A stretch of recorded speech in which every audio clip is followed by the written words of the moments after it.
Good afternoon, everybody. Pigskin Pete here. Happy Thursday to everybody. Thank you, everybody who's showing up on a Thursday night. So, listen, the reason I'm doing this on Thursday night, I did it on Thursday night last week, and the Friday night beer streams, as we once knew them, at least for the rest of the football season, are probably going to go away. That's the reason I'm doing it on Thursday night. Look, next week we've got a game on Saturday. I'm going to be streaming that game between Miami and Florida. And tomorrow night, on Friday night, I have something to do where I can't stream, so I'm moving it up a day. But I guess now is a good time to go ahead and just give you a breakdown of the way things are going to change now that college football season's starting. So people want to know, they want to watch it for some sort of college football news. I'm going to make a video and tell you my schedule. Most people don't care about that, so that's just the way it goes. But so the way I'm going to do it starting next week, I'm going to do at least one weekly video where I'm doing a pick'em on betnow.eu, where I'm doing, picking against the spread and betting some money for this contest I have going on with some of these other YouTubers, Mark Rogers, Catfish and Volunteer Roadshow, and a few other guys. And so that'll be one weekly video. I'll be doing another video where I'm picking some of the lower tier games. In other words, some of the games that I'm not betting on. Some of the games that people aren't necessarily caring about that much. The lower profile games, I guess, is what I'm trying to say. I'll still be doing a live stream every week. I have not figured out what day I'm going to do the call-in show every week. I'll let you guys know that next week. That's something I'm still trying to figure out as far as my schedule goes. But it won't be on Friday nights, most likely, anymore. As a matter of fact, it probably will be on Thursday night. That's my best guess. Because if look, Saturdays are long days for college football fans. And Sunday I watch the NFL, so it's not happening either one of those days. And so, yeah, probably Thursday nights right around this time will be the time that I do the weekly call-in show.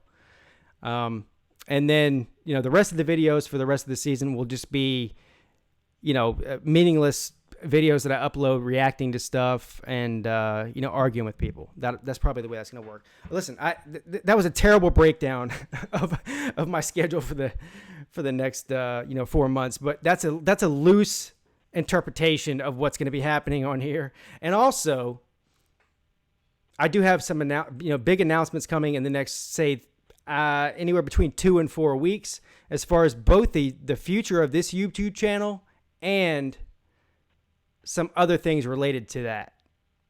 Some really big announcements. So, but we'll cross that bridge when we come to it. I don't want to get ahead of myself. Let's see who's in the chat here, and then I'll open up the phone lines to whoever wants to call in.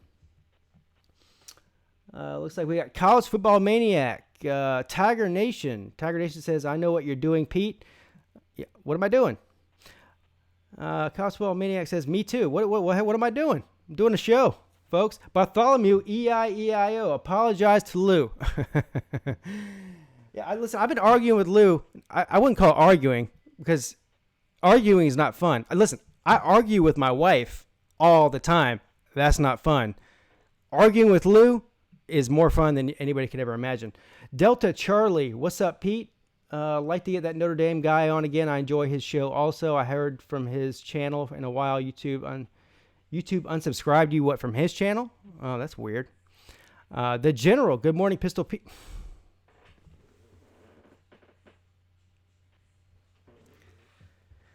This is what happens. Whenever you tell people don't call you Pistol Pete, now that's what he calls me.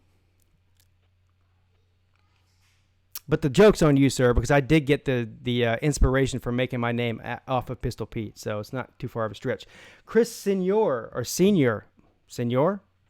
If it's Senior, you need to put one of those little, what do they call it? Little squiggly line over the end, the accent, I guess it's called. But anyway, good afternoon to you, sir. He says, "What's up?" Falcons Furies in the house. Pete, thanks you're back and forth with Lou. Made me laugh. I need that after a long day at work. Yeah. So did I. I needed it too. Listen, I'm undefeated. Whether it's against the fake wrestler. Hold on. Let's get this straight here. Let's get this straight before I get into the calls. I don't want to mess this up. I want to make sure everything's real kosher. Yeah, I'm undefeated, whether it's against the fake wrestler. What's this guy's name again? What's this guy? Type in the comment. Oh, Cop Hizzle. That's his name. Sorry. Listen, I have the memory of a gnat. Yeah, I'm undefeated against him. And I'm undefeated against Lou to this point. Now, Uncle Lou, here's the thing about Uncle Lou. He's a formidable opponent. You know what I think sometimes Uncle Lou mistakes me for one of his 15-year-old Lou-tubers that comes on there and gets mad about everything. He doesn't realize that I'm not a 15-year-old Lou-tuber, and I don't fold under pressure. But anyway, Uncle Lou's a good dude. And I look forward to arguing with him more in the future. Now, if I can find my original screen, I'll turn it back on, but I can't find it. Fine. Somebody let me know before I pick up a phone call.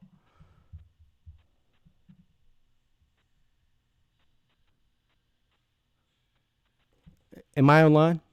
Somebody type yes or no, maybe so, breaking up something before I pick up any phone calls. All right, thank you. I swear. I don't know what's wrong with my thing. All right, yeah, thank you. All right, let me see who's on the phone lines here. Nobody, baby. Remember that song? Nobody, baby. You got to be a teenager in the 90s to remember that. But anyway, that's who's on the phones right now. Nobody. Oh, here we go. Got a call coming in. Good afternoon. You're on with Pete. Hey, Pete, the General. How are you doing in that? Hey, what's up, man? How you doing? I'm doing good. I was bored. I just got home. Thought I'd go ahead and call it the Pistol Pete Show and tell you. Hey! Let me tell you one thing. It's funny calling me Pistol Pete and all, but the next time you call me that, I'm hanging up on you. Okay. All right. Go ahead. What you got? Did you apologize to Lou yet? No. You know what? Somebody made a funny joke and said that, last week he said apologize to Lou. I said only if you give me $30. Then he sent me $35. So I said, somebody said, what's it going to take for you apologize to him today? And I said 50. So Uncle Lou, if you're out there, if you want to send me $50, I'll apologize to you again. Otherwise, it's not going to happen.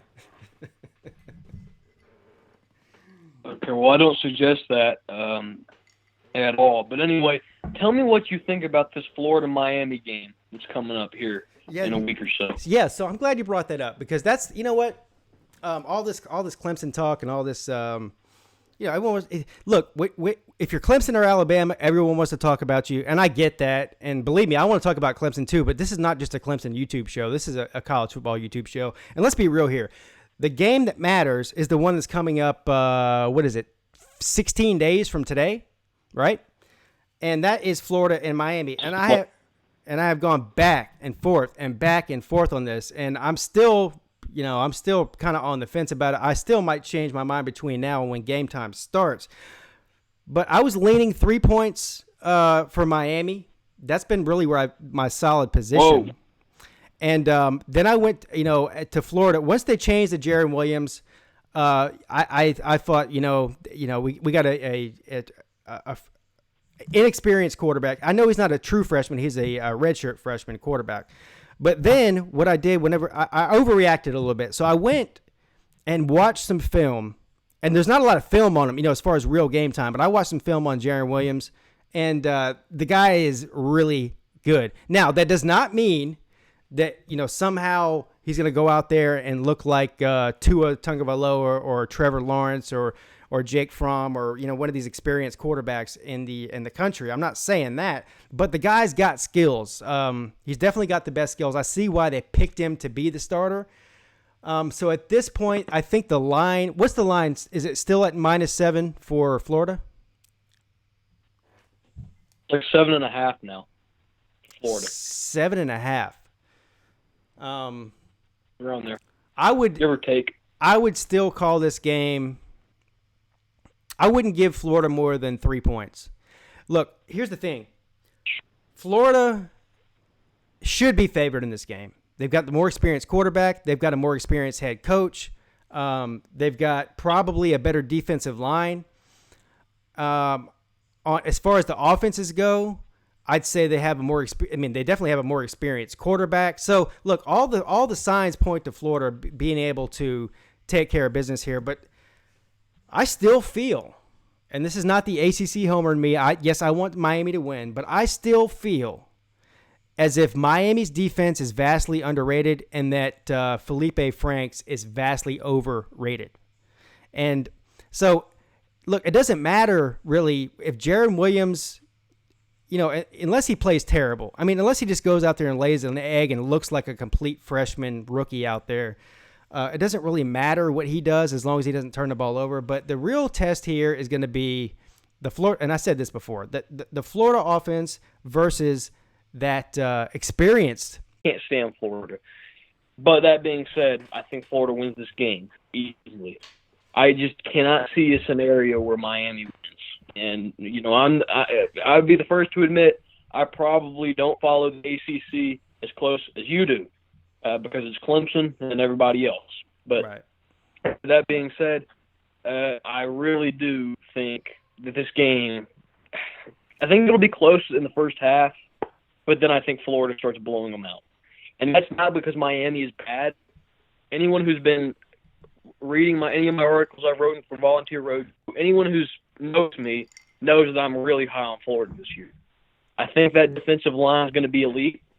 I think they have an elite defensive coach or defensive coordinator in Todd Grantham. I think that defense is going to be solid. I think Florida's going to go out there and handle them easily and win by about a touchdown or two. Right. Listen, that's fair. I'm not even arguing with you because, listen, man, this is such a hard game to pick. There's really no way to predict this game. You have such turnover with both teams. Both teams are really, projected to be towards the top of their conference, but also there's people saying that they're massively overrated, depending on who you listen to. So we're talking about two of the most unknown teams really in college football this year. Some have high expectations, some don't. And so I'm not mad if somebody says Florida is going to be a 14-point favorite. As a matter of fact, I wouldn't be shocked if Florida won the game by 14 or 17 points. I really would not. I really wouldn't. But I also would not be surprised if Miami won the game. So I guess really, to be honest here, me and you are both guessing, and the same as everybody else is on this one. This is, again, one of the hardest games to pick. So we'll see. I'm still going to pick. Yeah, I'm still going to pick Miami to win the game by less than a touchdown. That's my pick. Listen, and I'm going to let you go. Get you another call here in a minute, but before I go, I want to ask you a question real quick. When we were talking about Miami. Now, as you know, this week we had some big news about a particular quarterback for Miami. Give your thoughts on that particular quarterback. Oh, for Jaron Williams? No, the guy who transferred from Tate Martell. Tate Martell. Tate Martell, the guy who transferred from Ohio State and got basically just lost the job. He said, "Don't swing and miss twice," something to that effect. And then he swung and missed twice. Give me your thoughts on Tate Martell. My thoughts on Tate Martell is he better stay at Miami, and he better try to fight for that job. And if he tries to enter the transfer portal before the end of this year, then where's he going to go? Who is going to take him in a Power 5 conference? He might end up somewhere in the Sun Belt Conference or the MAC conference or some Group of 5 team or FCS team. There's not a single team out there that is relevant. At least I won't say there's not a single team because he could go to Indiana or Illinois or something like that maybe, but a single team that's relevant, right? That's actually thinking that they can compete for their conference. That's going to take on a guy who's ran from 2 starting jobs. There's not a single one. So if Tate Martell knows what's good for him, he'll stay right there in Miami and fight it out. Look, man, Jaron Williams could get hurt the first play of the game against Florida, or maybe in the second game or the third game, and he could come in there and be the hero. And how old is Tate Martell? Well, he was a freshman last year at Ohio State, right? Mm-hmm. Yeah. So look, man, I'm all. Here's the thing, man. I'm all for players transferring if they've fought for a couple years for a starting spot and didn't get it, and they want to go somewhere else. If you get there for 1 year and don't get the starting spot and transfer, and then you go somewhere else and immediately don't get the starting spot and transfer, I have no respect for you. And I guarantee you that none of the head coaches out there in big-time football have respect for him either if he does that. So if he's smart, he'll stay there. All right. I'll let you get another call, all right, Pete? All right, thanks, General. I appreciate it, man.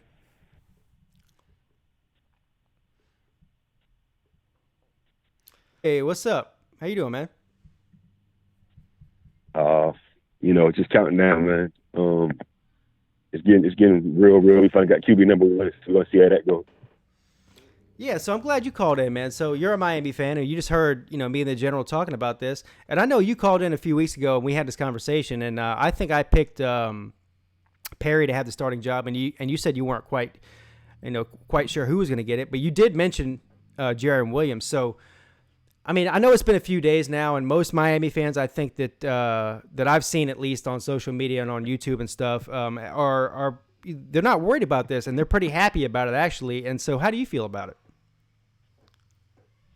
I like Jaron. I mean, I was going for Coty. I mean, that's the guy I've been riding with all along. But got to get behind QB number 1. I know a lot of people are going to say that they've been with Jaron from the get go because that's what fans in general do.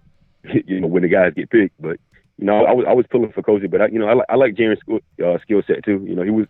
He was All American. He had a good showing at the Army All American game in high school and everything. So.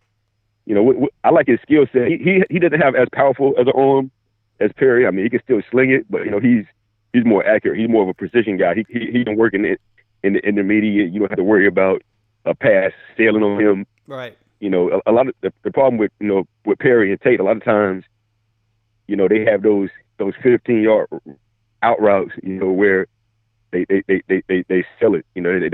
Perry can 50 yards, no problem, and spin it with the best of them. But I mean, you got to pick those shots. You can't take those shots all game. Let me ask you that. I heard a conspiracy theory, and I'm not much for conspiracy theories at all. As a matter of fact, I pretty much hate them. Especially when it comes to sports. Most of them are bullshit. I'm going to be honest with you. But I heard a conspiracy theory that Manny Diaz and Dan Enos named this Jaron kid the starter just to see how Tate Martell would react. Now, I don't believe that for a second. Do you think there's any validity to that at all? Oh, no. I mean, by all accounts, just from a pure passing standpoint, from everything I heard, Tate's been the worst passer. Yeah. I mean, he got a lot of athletic gifts. They said he's great. They say he's great when the play breaks down in practice. They say he can get. You have a lot of bad situations with his feet, but right. they say as far as from a throwing standpoint, by all accounts, Tate's been the worst. Everything I've heard from every media member that's been at practice. Yeah. So I doubt very dearly that's what it is. Yeah, I don't think so either. Again, like I just told the General, man, I hadn't seen. I'm not one of these guys that dives into film of every single quarterback from every single team. I mean, I'm not saying those people that do that don't have a life, but I do have a life outside of YouTube, and I can't watch every single second and third string quarterback's film for the last 5 years. I mean, otherwise, number one, I would be divorced. Right. Number two, I wouldn't have any kids. And number three, I probably wouldn't be on here talking to you right now because I'd be watching the film of some third string quarterback in Nebraska or something. But my point is yeah, exactly. Is that I didn't start watching Jaron Williams' film until after he got named the starter, and I was very impressed with what I saw. And I know it's just high school film mostly, but I was still very impressed. The guy's got a good arm. He seems smart too. He doesn't really make a lot of mistakes, which is a big deal. And like you said, he's not as good of a runner as Martell, but he's not maybe as strong of an arm as Perry. But he's more accurate than Perry and Martell, and he still can move. I mean, it's not like the guy's a statue back there. He can move, and so. Oh yeah. Yeah. Yeah, I mean, I think it's a good pick. And here's the only thing I could say if you're a Miami fan, is stick with, if you're going to pick him as the starter, don't go back and forth between him and Perry. Just stick with the guy. Stick with him. I don't care if you lose the Florida game or not. Just stick with the guy. Yeah, Jared has a lot. They all got physical gifts. Jared's got a lot of physical gifts. The thing about him, he's the most well put together of the three. He's a big strapping guy. He's 6'2", 220. He hovers between 215 and 220. And like you said, he is mobile. He might not have the straight line speed of a Tate, but I mean, he's definitely mobile. Like you said, I mean, he can definitely shake somebody off in the pocket. I mean, it's not about being mobile and being a runner doesn't have to directly be the same thing. I mean, he can definitely move around in the pocket. He's not gonna fold up like a branch like Perry might if he gets hit. Perry's the tallest guy. He weighs the least out of all of them. Right. But yeah, I mean, he's like I said, he's got some good physical gifts, and with him coming to Miami at the time that he came, he couldn't have came at a better time because I mean, this the best set of tight ends that we've had in 6-7 years, and I mean they work great for his intermediate game, and with guys like Brevin and Will Mallory, he'll be able to take his shots down the field. That's to kind of bait him to sleep with the run in the short passes. So I'm excited about him, and like I said, I'm gonna run with him. Even if we lose the first game, you can't turn your back on him. And the good thing about him is he growing up with Manny at the same time. So there's they going through the process together. Yeah. I'm starting to really. Listen, I've been publicly supportive of Miami because I'm an ACC guy, but I've also been I'm gonna just go ahead and bring it out here. I've been inside. My real feelings inside has been that I haven't been real high on Miami. I've been very doubtful about Miami over the past couple of months, but I'm telling you, the past week or two. Right. I'm starting to feel a lot more confident about Miami. Just everything I'm watching, all the confidence coming out of there. I'm starting to watch a lot of the interviews with the coaches and the players, and I feel like that the culture there, with Manny Diaz compared to what it was with Mark Richt, I'm already seeing a difference. I'm already seeing more confidence. I'm already seeing. It's just a better vibe. I don't really know how to explain what I'm saying, but it's a better vibe than what I thought it was going to be. I thought it was going to be more of a sort of a transition period like what you had when most head coaches change, powers. But I'm not seeing that. What I'm seeing right now is really a lot of confidence in the Miami team, and I really I have high expectations for Miami this year. And so the reason I've been reluctant to say that, in public is because I don't want Miami to let me down. And so, but I'm saying it. Listen, there's no more time left in the season. You guys are playing next week, so it's time to go ahead and come out of the closet and let everybody know how I feel about Miami. I'm high on Miami this year. I believe that Miami. Everyone's got Virginia winning the Coastal. I'm going to go ahead right now and make my official stance that I'm picking Miami to win the Coastal, and that might not be a hot take to most people, but there's a lot of people in this country that are really doubting Miami right now, and I'm not one of them. I don't care who the quarterback is, Jaron Williams or Perry. I'm high on Miami, and it's mostly predicated on the defensive side of the ball. And also, I'm a big believer in both Dan Enos and the head coach. So there you have it, folks. Well, yeah. I mean, you know me, Pete. I don't really fly off the handle and make wild assumptions or anything. But I can say without question, in my opinion, out of all the defenses that May's had, he's had a good defense all 3 years. This is going to be the best one. We had to replace 3 guys from the secondary, but from a recruiting standpoint and a body frame standpoint, these guys are the most prototypical players from a size, speed, length standpoint that we've had. We coached up the last 2 safeties that we had, Jaquan Johnson and Cedric Rowan. He coached up the left quarterback that we had, Michael Jackson. But these guys are the body types. These guys just had to wait in the wings and earn their time. While the guys that weren't as high recruited, played because they were already coached up. But from a physical standpoint, it's just the defense. It looks the best from top to bottom at every position that it's looked in probably 15 years. Yeah. And I'm really hoping.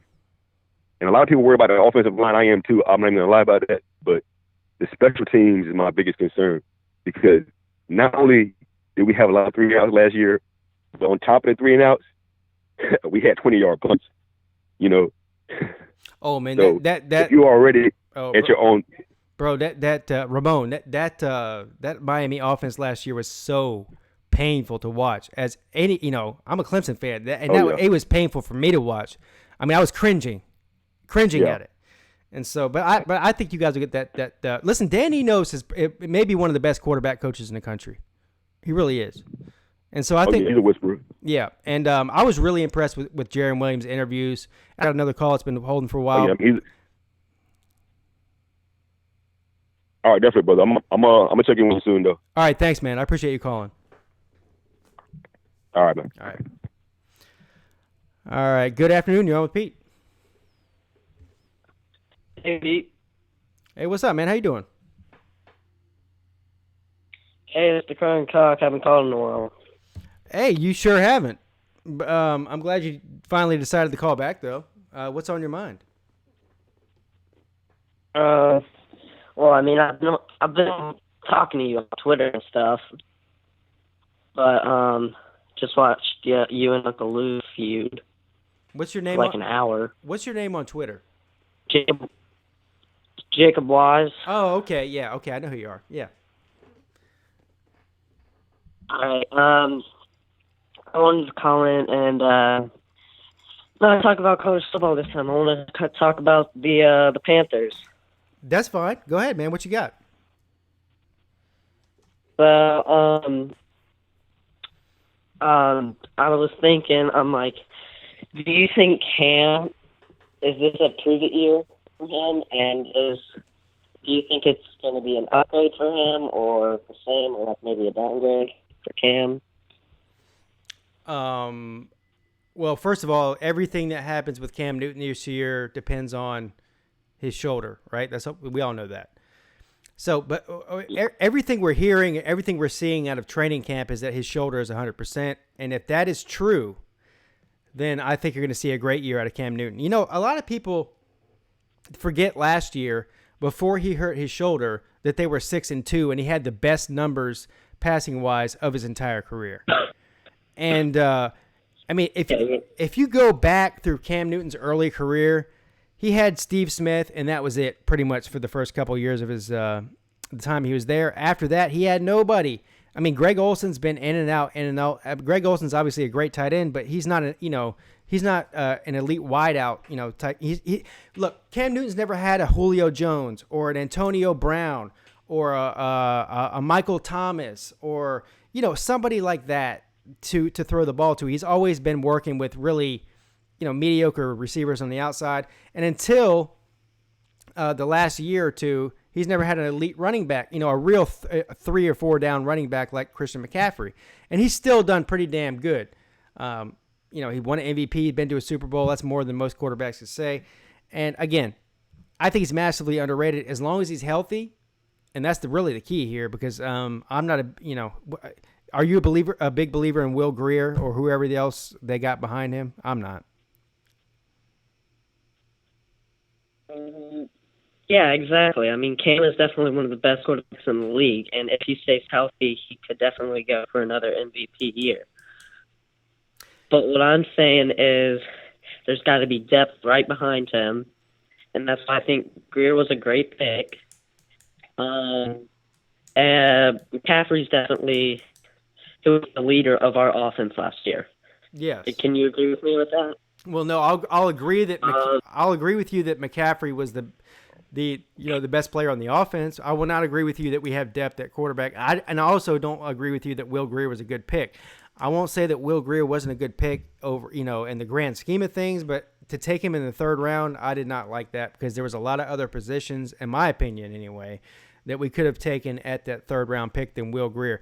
Listen, there's not many teams in the NFL that have a really world-class backup quarterback. And the reason is because if they were a world-class backup quarterback, they wouldn't be a backup quarterback. They'd be a starting quarterback. So people look at Nick Foles at Philadelphia winning a Super Bowl, and they start thinking that we should have a backup like Nick Foles. That's a very, very rare thing. And so, Will Grier might be a serviceable quarterback. He might be a decent quarterback to step in for 2 or 3 games if something happened to Cam Newton. But Will Grier is not he's not winning he's not going to win the NFC South, let alone the NFC or Super Bowl. Just not. Exactly. Well, are you going to any games this year? Any Panthers games? Yeah, I'll probably go to one. I don't know which one. I go to at least one every year. I don't know which one it is yet. We were talking about going to, oh, God, in December. I can't remember which game it was. I have to look it up. One of the games in December. I can't remember which one it was now. Are you? If you do, just tell me, because I'm going to the in fact, I'll go to a lot of games this year, even though I'm going to the Bills game tomorrow night. You're going to the preseason game tomorrow night, you said? Yeah. Awesome. So, you don't have to give me your address or anything, but do you live close to Charlotte or you live in South Carolina? Where you live? Yeah, no, I live in Charlotte. Oh, okay. Yeah, Charlotte's a cool town, man. I really do like it there. Have a good time. I've been going there every year for the past, at least once a year, every year for the past 20 years. Charlotte's a really fun town to go visit. I like it there. It's great living. Thanks, Pete. All right, man. Thanks for the call. Yeah, thank you for calling in, man. I appreciate it. All right, bye. All right. There you guys have it, the Crow and Cock. Who called in to talk about the Carolina Panthers because he knows he's not going to win a argument with me about the Gamecocks. I'm just kidding. He's a good dude. All right, let's see who's. I have no calls on the line right now, so let's see who's in the chat. And I can go for another probably 30 or 40 minutes if I'm getting phone calls. If I'm not getting phone calls, I'll end the stream early. That's just the way it's going to happen. Let's see. Boilermakers Forever. I enjoyed knocking the hell out of Martell once a year. Uncle Lou says I could call in and let this waitress, Maria Gonzalez, or whatever her name is, handle you. Uncle Lou, I know you don't. I know you quit drinking a long time ago, but it sounds like you've had one or two, three margaritas. If you're talking craziness like that, Captain Trips, what did you order, Lou? I mean, what is this? Is this the Uncle Lou show or the Pigskin Pete show? Jesus Christ. Orange 1973. Good afternoon, Pete. Meet Demet says I'd be shocked if the Gators don't win by at least 2 scores. Well, you might be shocked then, because I don't think they'll win by 2 scores. I'm not saying they won't win, but I'd be shocked if they did win by 2 scores. Ramon Jordan says, well, he's talking to them. What about Benjamin Pete? He's an elite wide receiver.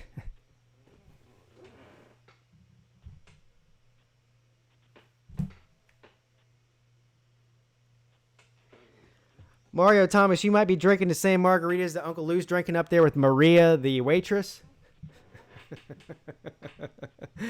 You know what the funny thing about that is? I have a Kelvin Benjamin jersey, and I'm going to wear it again this year too. And you know why I hate Kelvin Benjamin. He's the biggest crybaby in all of the NFL. This guy cried when he got cut from the Panthers. I mean, it was pitiful. I mean, millionaires crying about getting cut is pitiful. But people always ask me, why do you keep wearing that Kelvin Benjamin jersey if you hate Kelvin Benjamin? Well, I'll tell you why. Because I paid $100 for the jersey. I'm not going to sell the son of a bitch on eBay for $10.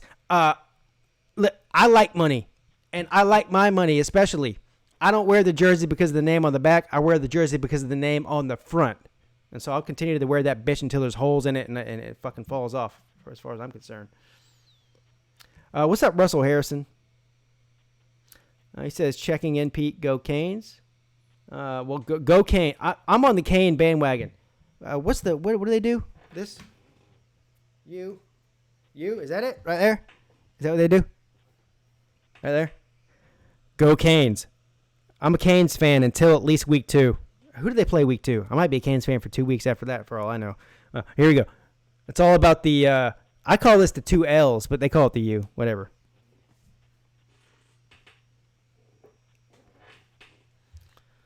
All right, let me check the phone lines here.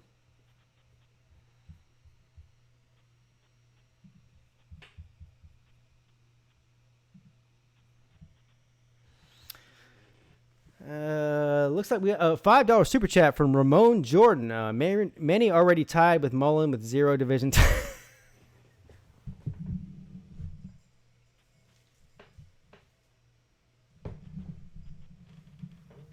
Mullen, how big of a head start did he have?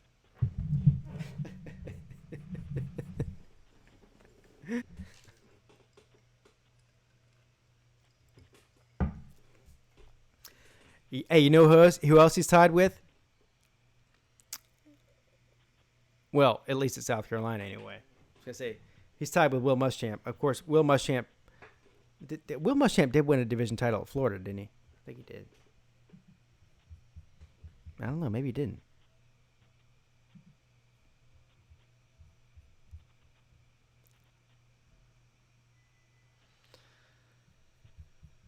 What's up, G Grace? How you doing? Good afternoon and welcome to the show.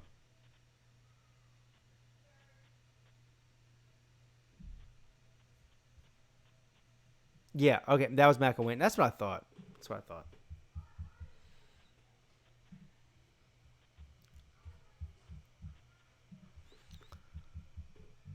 All right. Well,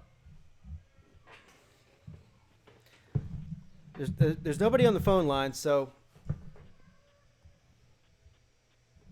I'm gonna give it another couple of minutes for somebody to call in. If they want to call in, then we'll end the show.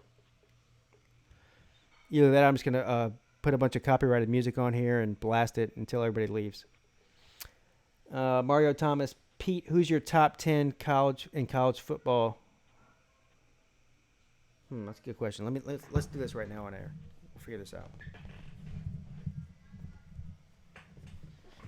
I'll knock the shit over. All right, we'll figure this out right now. Ready?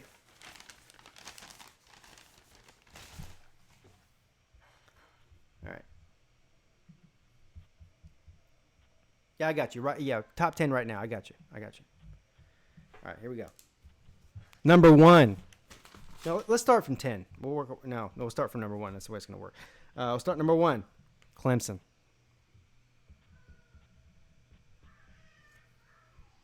Why is Clemson number 1? For obvious reasons. Number 2, Alabama. Why is Alabama number 2? For obvious reasons.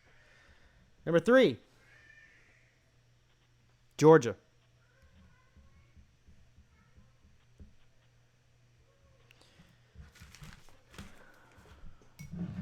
Why is Georgia number 3?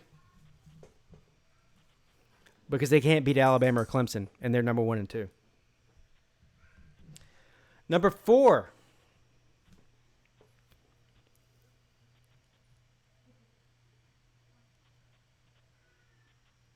I'm going to say Oklahoma. And the reason I'm saying Oklahoma instead of Ohio State is because Ohio State has a new coach. Other than that, I would have picked Ohio State ahead of Oklahoma. Number 5, Ohio State.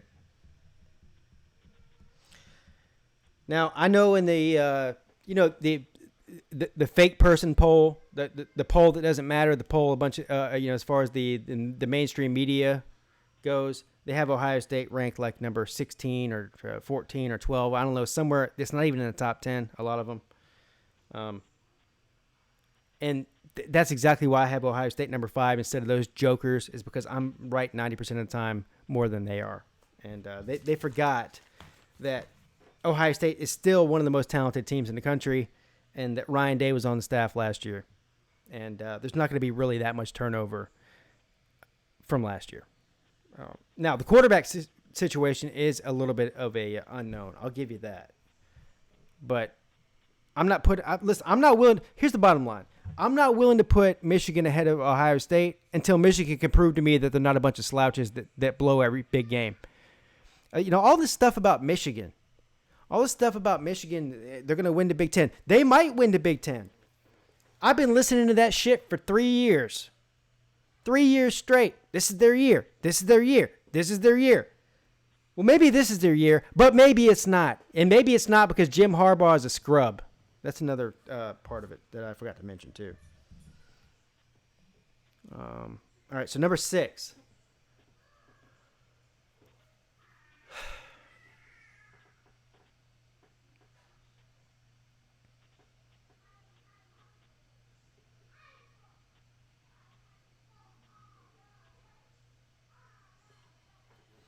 I'm putting Oregon at 6. Don't at me. Number 7, Michigan.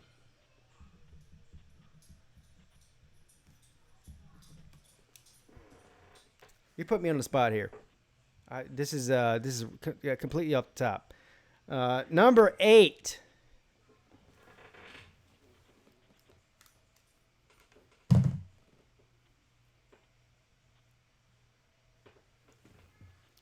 Texas.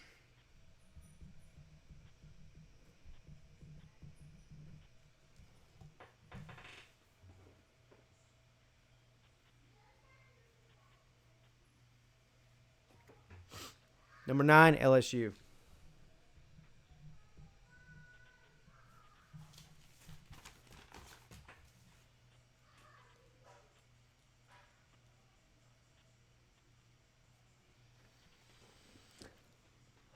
This is stressing me out, man. Whose idea was this to get me to do this?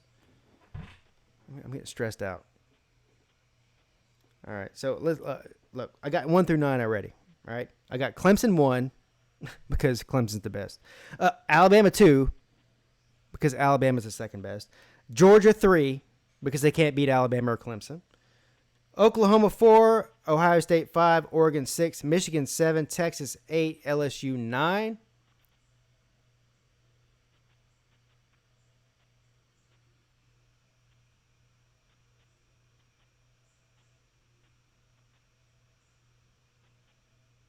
This is going to hurt some people's feelings. I'm putting Florida at 10. It's a good thing I don't care about your feelings. All right. Now, listen. Probably 6 through 10, I could change any of those. Either or kick them out of the top 10 or interchange them. But there you go. Texas A&M's a good one. That's definitely a good one.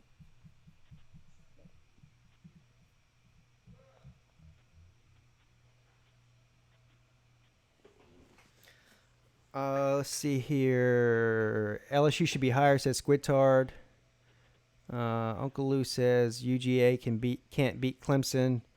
Clemson would have to beat UGA 24 times in a row to tie the series. Yeah, well, sir, we're not talking about 1960. We're talking about 2019. Have fun with the winning record against Clemson all you want to in the past. I'm sure it's fun to play that game.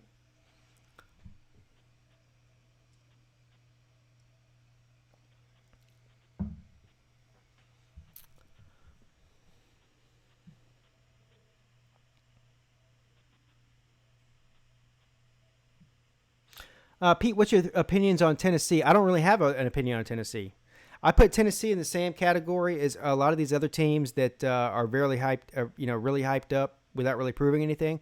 And I guess you could really, to your credit, Squidtard, you could say, well, how could you put Florida up there at 10 and have an opinion on them, but not give Tennessee any thought or opinion on them because Florida hasn't really proved themselves either. Well, Florida won 10 games last year. That's part of the reason, and so that's that. Look, man, I think that Tennessee is headed in the right direction.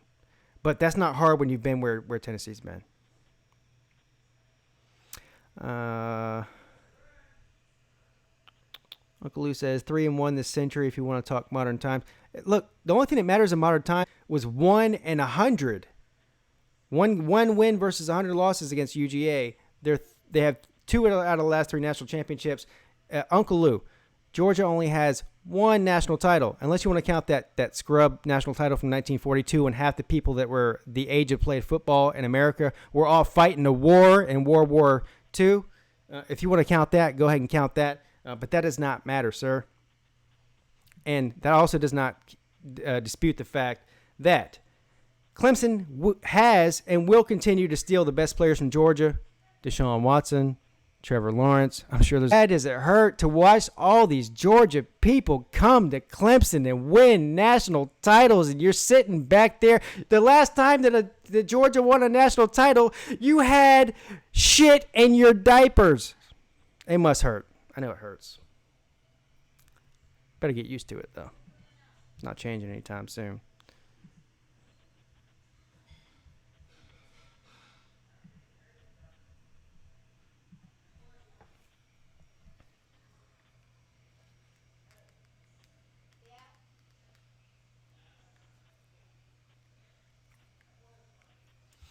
Agree, but if we lose to Vandy again, Pruitt is gone. I don't think Pruitt's gone no matter what happens this year. He's only a second-year coach. He won't be gone after this year.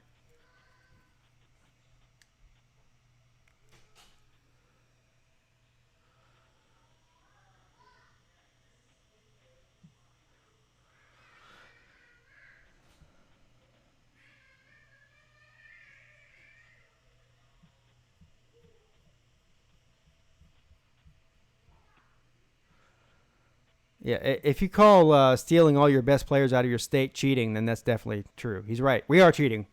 We're cheating. Anybody in Georgia should feel like Clemson's cheating. When you come into their state and you take their blue chip players and you go out there and you win national titles and you beat Alabama unlike them, then that's definitely cheating. That should not be allowed. Clemson should not be allowed to go into the state of Georgia and take away Deshaun Watson and Trevor Lawrence and then go out there and beat Alabama. He's right about that. That is cheating. It should be illegal. You shouldn't be allowed to do that. Matter of fact, they should put a fence around Georgia and say that Clemson can't come in there. Because as long as Clemson can come in there, then Georgia will not be relevant, for a long time now. He's right. Cheating. He's right.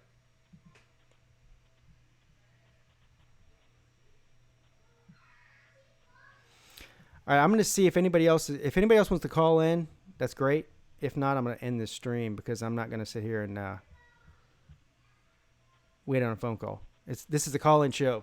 So speak now or forever hold your peace. Anybody who's out there that wants to call in, you got about 2 minutes to do so. If not, I'll end the stream and we'll call it a night. How about that?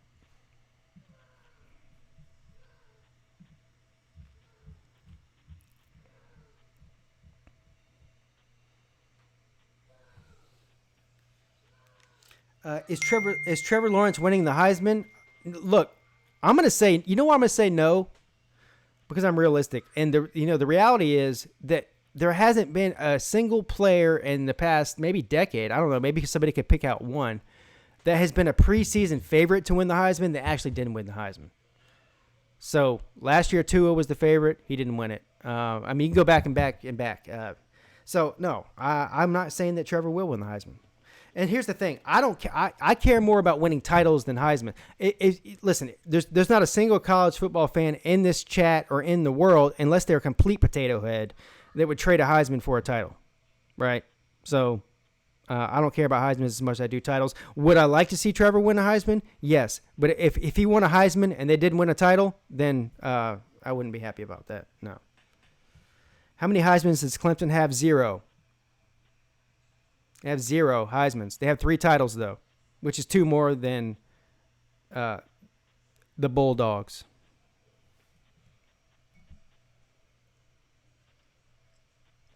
And I just explained that.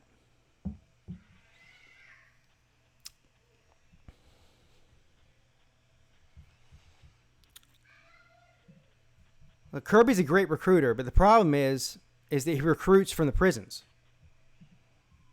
I mean, there's lots of really, really good players in the prison. Lots of them. You can find some of the strongest guys in there, some of the best football players, some of the best, running backs. But they don't get out of prison until after they're old enough to be eligible to play. And so that's the problem is even if they are eligible to play, then it usually doesn't last more than about 6 months before they get arrested for weed, and then they're out the door. Either that or they're beating somebody up, especially women. They like to beat women too.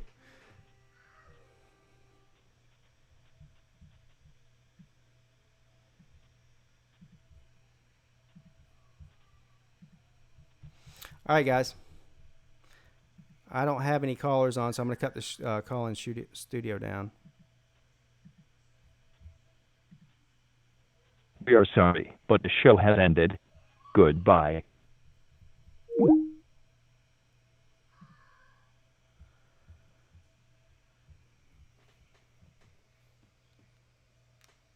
Eric Draven, good afternoon to you, sir. Welcome to the show. Little C7. Y'all can't win in that, so we'll never know if you're cheating.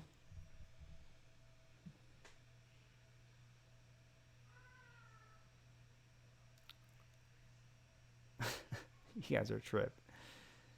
All right. So here's he keeps saying I'm triggered, and Lou. Why don't you call me on the phone, Lou? I'll open the phone line back up for you. Earlier on Twitter, he was saying I was mad. Whenever clearly he was the one that was mad. He was commenting on my video with because he was mad about what I said about his Bulldogs. He was mad that I said that the only Bulldogs that have the best chance at beating Alabama in the next 10 years are the ones that took Alabama to the woodshed last year in the first half, and that was the Citadel Bulldogs. And then he said I got mad on Twitter after I owned him. That's his comeback when he's losing. He says I'm getting mad. Clearly I'm mad.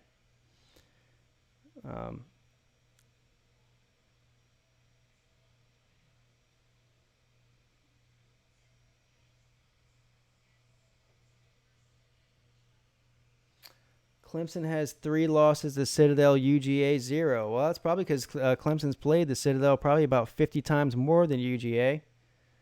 And the amount of times that Georgia has lost at Williams-Brice in the past half a decade is the same amount of times that the Citadel's lost, sir.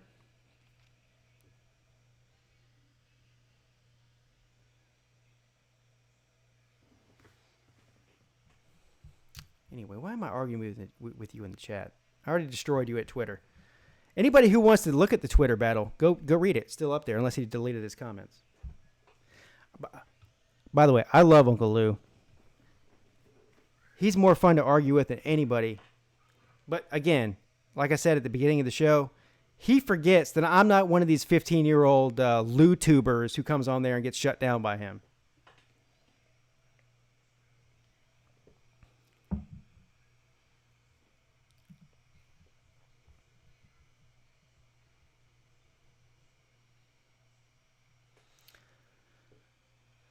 This is just a ending battle, a never-ending battle. All right, listen. This is it's just me arguing with Uncle Lou in the comment section. So that's not a good show that anybody wants to watch. All right, so guys, thanks for watching. Go to the link in the description of this video and every other video during the college football season. Wager on football for fun. Click the link. You have to use the link. That's the key to this. If you don't click the link, then none of the proceeds will go to the St. Jude's Children's Hospital. If you deposit $100, they'll give you $50 for free to play if you use the promo code Peete, P-E-E-T-E. That's the key here. And by the way, I'll be starting this next week. I'll be starting to do a pick'em video for the against the spread on betnow.eu live on the air. And I'm still haven't figured out exactly how I'm going to do that yet. I think what I'm going to do is pick like maybe 5 games a week. Because I have a certain amount of money that I can use for the season, and I want to make sure that I come out on top at the end of the season. So everyone has different strategies. My strategy is to kill them with 1,000 pricks type of thing. So that's the way I'm going to do it. Anyway, we'll figure that out next week. But also, Catfish and the Volunteer Roadshow sponsors every single call-in show. So thank you to Catfish and the Volunteer Roadshow. Everyone go check him out. Thank you to all the callers. Thank you to Ramon Jordan for the $5 super chat. Thank you to everybody. Delta Charlie, Squidtard, Tiger Raven, everybody who's in the chat. Uncle Lou, everybody. You're all amazing. You're all fantastic. I can't thank you enough. And I will see you all very, very soon. Have a great day. Pigskin Pete checking out.